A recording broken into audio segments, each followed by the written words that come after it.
commencer par voir des personnes qui sortaient du cadre de ce que vous avez peut-être l'habitude de voir dans votre métier. Alors peut-être que personnellement, vous avez, en tout cas, vous suivez peut-être déjà Jean-Marc, je ne sais pas si vous connaissez Laurence, vous ne connaissez peut-être pas encore Alexandra, vous verrez bien.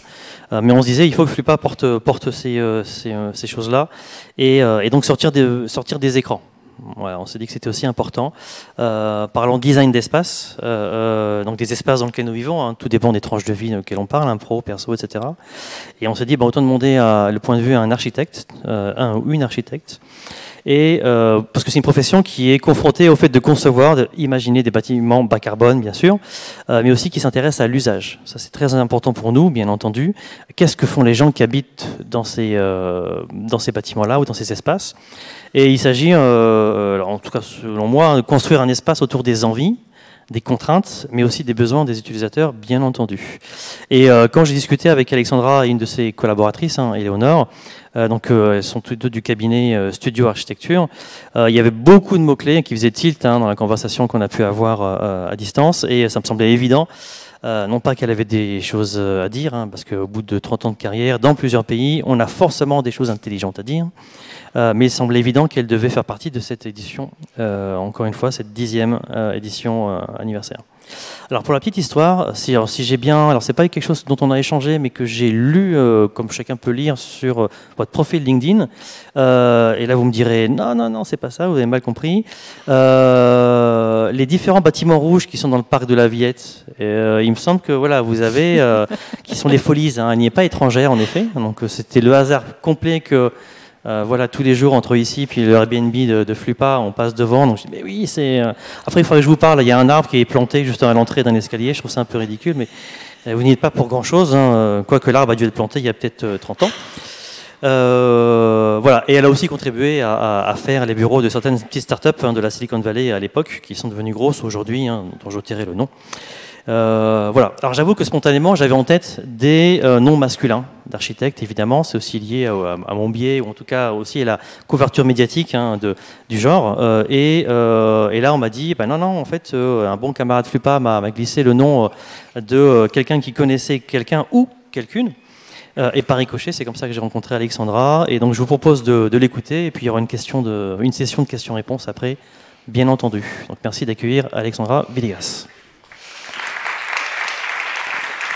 Merci Nabil. En tout cas, je suis ravie d'être avec vous aujourd'hui et de vous parler. En fait, vous sortez un peu des écrans, vous parlez de l'espace, un espace de briques et comment en fait se passe l'expérience utilisateur dans le retour au bureau post-Covid. Alors, comme Nabil disait tout à l'heure, effectivement, pour moi, je suis très très émue d'être ici, puisque en fait, le parc de la Villette, c'est quelque chose qui est très important dans ma vie. C'est ce qui m'a emmené à Paris et j'ai passé 7 ans à dessiner ce projet et notamment, effectivement, les petits bâtiments rouges que vous voyez quand vous sortez de la Cité des Sciences. Donc, j'étais jeune étudiante encore à New York et je rejoins l'équipe de Bernard Tchoumi sur le concours international du parc de la Villette. Alors, à l'époque, Mitterrand venait d'arriver à la présidence et il avait lancé un grand programme de renouveau de Paris et la Villette était le premier des grands projets. Donc, il y a eu 500 projets qui ont été présentés dans ce concours et le projet de Bernard Tchoumi est arrivé dans les 10 finalistes. Je ne vous raconte pas l'émotion. Donc à partir de là, on s'est donné à fond et on a été lauréat. Donc c'est quand même une aventure absolument incroyable et j'ai passé effectivement 7 ans ici, sur ce site, à développer ce que vous voyez. Aujourd'hui, les arbres ont poussé, peut-être pas toujours là où on avait pensé. Les plantes sont là et ça reste effectivement un lieu extrêmement vivant et qui a régénéré le quartier et l'approche banlieue. Et ce projet était très novateur à l'époque. Il s'agissait de faire un parc ouvert sur la ville 24 heures sur 24, ce qui n'était pas du tout le cas dans Paris, avec une programmation culturelle extrêmement importante et qui s'est enrichie au cours des années, puisqu'il y a eu le Zénith, la Philharmonie qui se sont rajoutés en cours de route. Ce qui était aussi très novateur, c'était une vision de la ville, et c'était une vision à travers le programme. de façon à redonner en fait une dynamique sur un parc d'une autre dimension. Alors, en sortant de ce projet qui était absolument une aventure incroyable, je me posais quand même des questions sur notre métier d'architecte. J'avais l'impression que les architectes étaient un peu dans leur tour d'ivoire, et surtout sur les projets publics, ils étaient un peu déconnectés de la réalité de l'entreprise et de l'économie, et également des transformations de la société. Alors j'ai décidé de faire une parenthèse dans mon parcours d'architecte et j'ai décidé de reprendre des études. Je suis partie faire un MBA et en sortant de mon MBA, j'étais recrutée dans un cabinet de conseil, McKinsey. Il paraît qu'il ne faut pas trop citer son nom actuellement. Et là, j'ai changé un petit peu de métier. J'ai fait beaucoup, entre autres, en fait, des études d'organisation. Et ça m'a absolument passionnée. Alors, il y a le modèle très connu de McKinsey, qui est le modèle des 7 S, et qui est un modèle qui permet de décrire les différentes dimensions de l'organisation. Donc, il faut définir une stratégie, il faut identifier les savoir-faire, les skills, gérer les talents, le staff. Il faut également mettre en place la structure et les systèmes, et puis définir la culture et les valeurs partagées, les shared values et le style. Et là, je me suis dit, en fait, il manque une 8e dimension, évidemment, l'espace. Et j'ai eu l'intuition qu'en fait, l'espace pouvait être un levier très important pour incarner la culture et pour améliorer le fonctionnement de l'organisation. Et du coup, j'ai décidé de retourner à mes premières amours et donc à l'architecture. J'ai croisé j'ai rencontré à ce moment-là Studios Architecture, qui était un cabinet basé à San Francisco et qui était en train de travailler avec les sociétés high-tech de la Silicon Valley, les Apple, les Silicon Graphics, les 3Com. Ils étaient en train de développer les bâtiments et ensuite les campus de ces sociétés. Alors, ces sociétés étaient très intéressantes parce qu'ils étaient en train d'inventer le futur. Et ils voulaient en fait elles étaient confrontées à des problématiques qui résonnent complètement aujourd'hui. Ils voulaient des espaces flexibles et reconfigurables. Ils voulaient attirer les talents. Et ils voulaient construire une culture forte et disruptive. Et puis de l'autre côté, Studios avait également des clients qui venaient les voir qui leur disaient « Est-ce que vous pouvez nous aider à changer la façon dont on travaille ?» Et là, honnêtement, en tant qu'architecte, ils se sentaient un peu limités dans le rôle. Alors du coup, j'ai rejoint Studios pour monter une cellule de réflexion sur le workplace, de façon à repositionner l'espace comme un outil stratégique dans la réflexion de l'entreprise, et puis pour développer des méthodologies pour utiliser l'espace dans la transformation de l'organisation. Alors, il fallait tout inventer. C'était très, très novateur à l'époque, cette approche en fait, d'aborder l'architecture à travers les usages. Et donc, Studios avait une méthodologie de travail qui était très collaborative avec les clients, vraiment de la co-création vraiment avant que ce soit à la mode. Et on faisait beaucoup d'expérimentations avec l'espace sur des codes qui n'existaient pas. Par exemple, on organisait les espaces de brainstorming autour de la machine à café, ou bien on ouvrait les restaurants tout au long de la journée. On faisait des terrasses pour que les gens viennent y travailler. On mettait la machine, le baby-foot pour créer du lien dans l'équipe. Donc tous ces codes, en fait, se sont un peu démocratisés, mais c'était vraiment l'idée d'observer les comportements et de dessiner l'espace autour. Alors, je vous ai donné un petit peu de contexte, mais aujourd'hui, où est-ce qu'on en est? Alors, on voit depuis quelques années des tendances de fond qui se sont accélérées, surtout pendant la pandémie. Le digital, vous êtes en plein dedans, le télétravail, l'économie de partage, l'importance, et on en a été resensibilisé ce matin, pour l'engagement vis-à-vis de l'avenir de la planète, la santé, le bien-être. Et toutes ces tendances se sont fortement accélérées pendant la pandémie. Et pendant la pandémie, on a vécu une expérience qui est quand même assez inédite au niveau mondial. En fait, on est passé en télétravail pendant 2 ans. À la sortie au retour au bureau, qu'est-ce qui se passe? Les gens, ils ont commencé à prendre des habitudes. Tout le monde s'est habitué à utiliser Teams, Zoom, à utiliser les outils de partage de documents, de collaboration à distance. Et puis, les gens ont quand même vu qu'il y avait certains avantages. Moins de temps dans les transports et peut-être une meilleure opportunité pour concilier la vie professionnelle avec la vie privée. Donc, au sortir de la pandémie, les habitudes se sont installées et de marginal, le télétravail s'est généralisé. Maintenant, toutes les entreprises sont en train de mettre en place des chartes de télétravail, 2 à 3 jours par semaine, ce qui fait qu'en fait, on est passé vraiment en mode hybride. Alors, quel est l'impact de ça? C'est qu'aujourd'hui, avant, le travail se faisait essentiellement au bureau, et aujourd'hui, il est fragmenté entre la maison, le bureau, peut-être même des tiers-lieux intermédiaires, d'autres sites de l'entreprise, ou bien des espaces de coworking.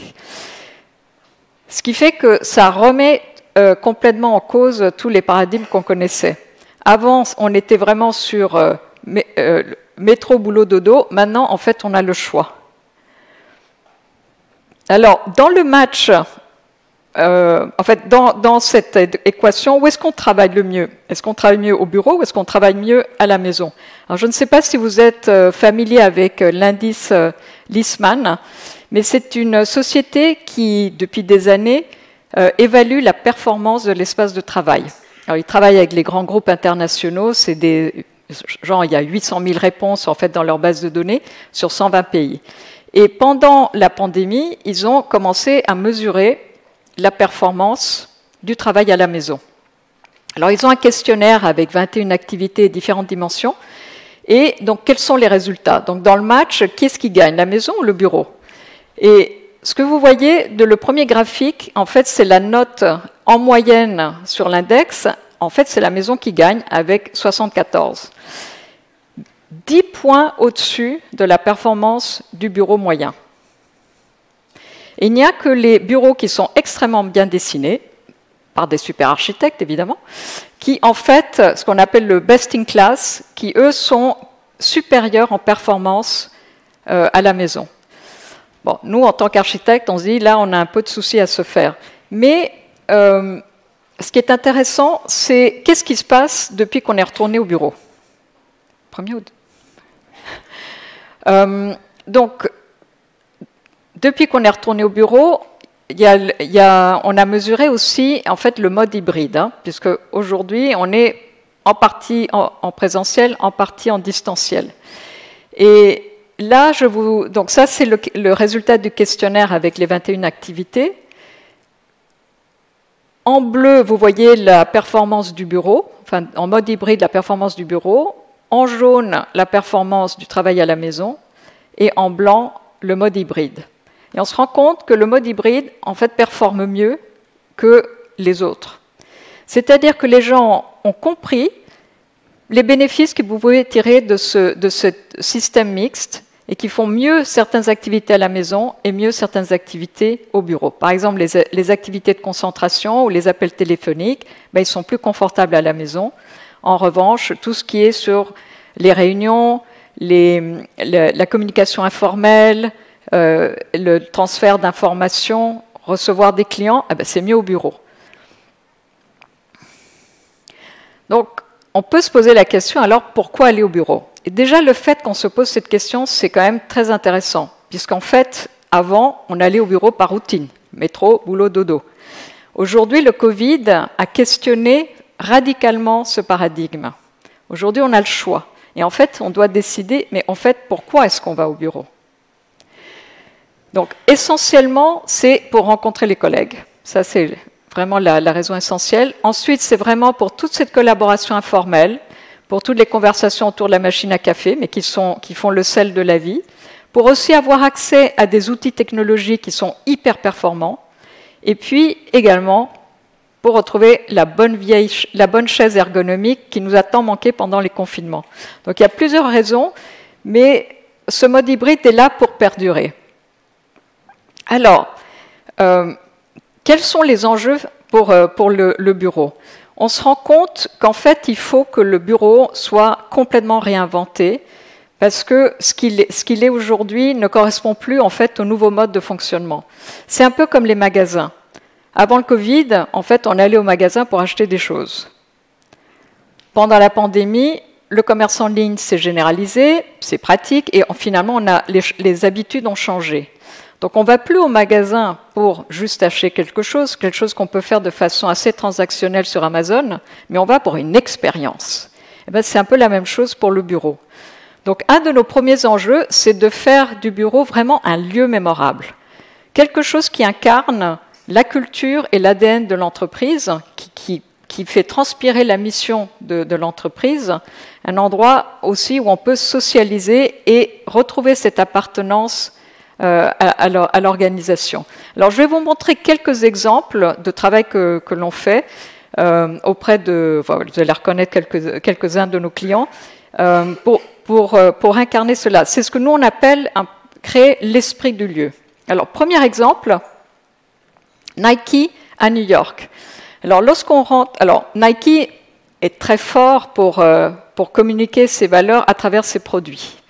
Et en fait, c'est la même chose dans ces bureaux. Ils sont ultra brandés. Alors, quand on arrive dans les bureaux de Nike à New York, en fait, on trouve la reconstitution d'un terrain de basket qui existe, qui est un terrain fameux dans le Bronx, et qui a été reconstitué à l'intérieur de l'immeuble.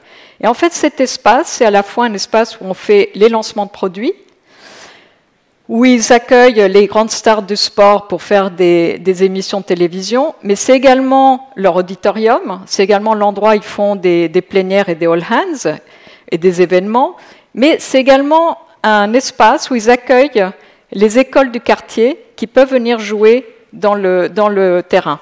Donc, en fait, je dirais que ça incarne vraiment toute l'attitude de Nike et je dirais que c'est presque aussi fort qu'une campagne de publicité.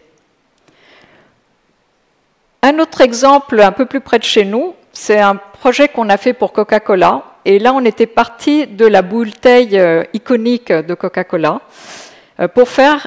pour déployer en fait un plafond lumineux. Donc, c'est une vague qui fait 45 mètres de long avec 13 000 bouteilles de Coca-Cola recyclées, et qui en fait relie tous les espaces actifs du plateau, le café, les lounges, les salles de réunion, la bibliothèque.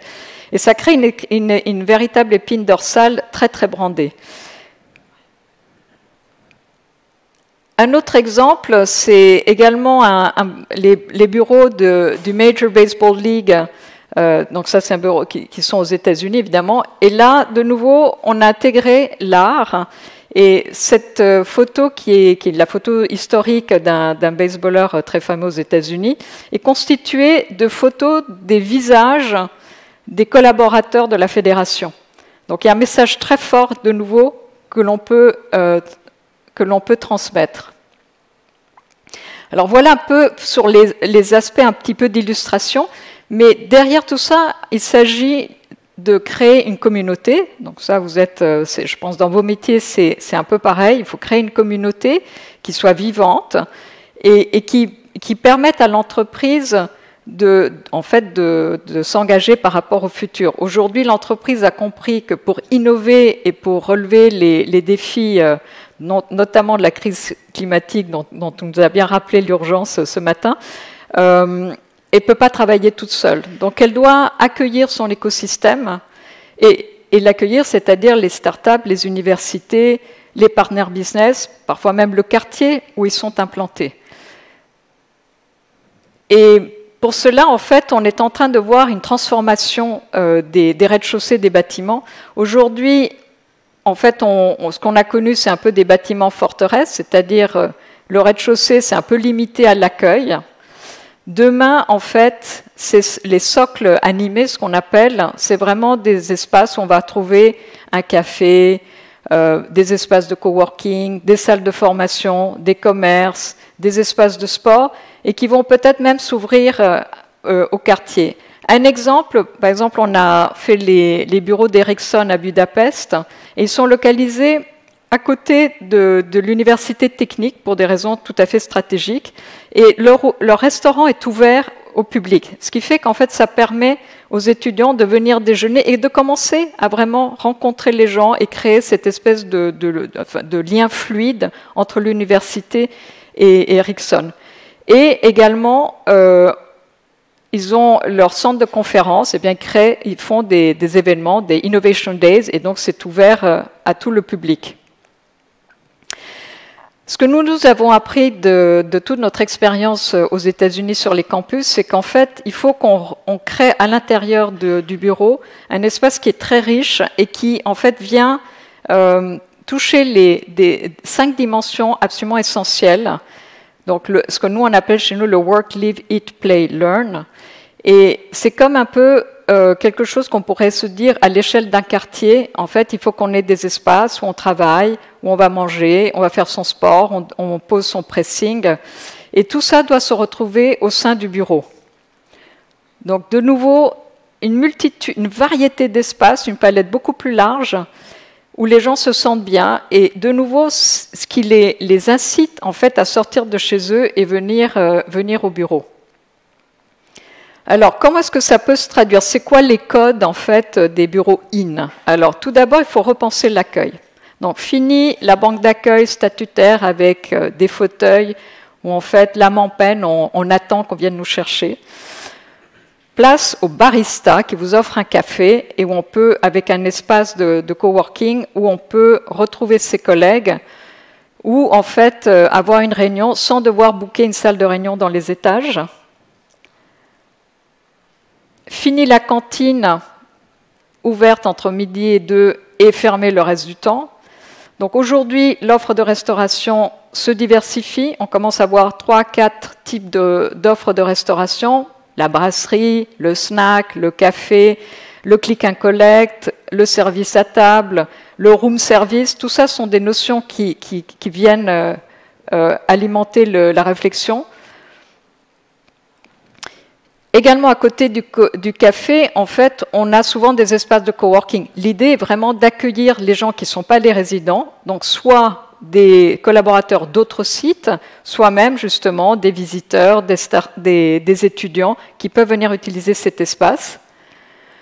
Et puis, également, tout immeuble de bureau qui se respecte aujourd'hui doit avoir un espace extérieur digne de ce nom, un jardin, des terrasses, un rooftop.